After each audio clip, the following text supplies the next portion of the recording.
আসসালামু আলাইকুম। এটা হচ্ছে আপনার নোকিয়া। এটার সমস্যা হচ্ছে লোগো হ্যাং। তো নোকিয়া আপনার লোগো হ্যাং হয়ে দাঁড়াই থাকতেছে। তো এটার সমস্যা সমাধানের জন্য আপনার যে বিএসআই লাইন আছে ওটার সাথে আর আপনার গ্রাউন্ডের সাথে এটা 10K রেজিস্টার দিয়ে জাম্পার করে দিবেন, ইনশাল্লাহ হয়ে যাবে। তো এক্ষেত্রে আপনার চার্জের কোনো ইস্যু হবে না, শুধুমাত্র আপনি এটা 10K রেজিস্টার দিবেন। যে কোনো পুরনো বোর্ড থেকে নিতে পারেন অথবা নতুন কিনতে পাওয়া যায়। আমার কাছে নতুন ছিল, তো আমি নতুন দিয়ে 10K রেজিস্টার লাগাই দিয়েছি। তো এটা আলহামদুলিল্লাহ ওকে হয়ে যাবে।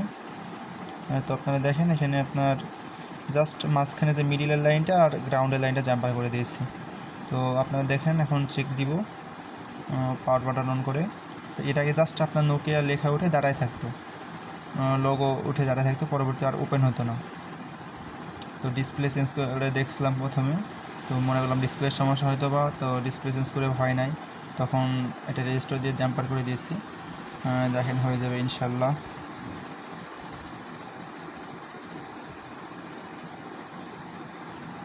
জি আলহামদুলিল্লাহ, ফোন এখন ওকে। তো আপনারা এখন দেখেন চার্জের কোনো সমস্যা হয় কিনা। অনেক সময় চার্জের সমস্যা হয় জাম্পার করলে, অনেকে মনে করেন হয়। তো এখন দেখেন কোনো চার্জের সমস্যা নাই, 0.6 অ্যাম্পিয়ার নিচ্ছে। ওই যে আপনার 4 নাম্বারের পোর্টে লাগানো আছে, 0.6 অ্যাম্পিয়ার নিচ্ছে।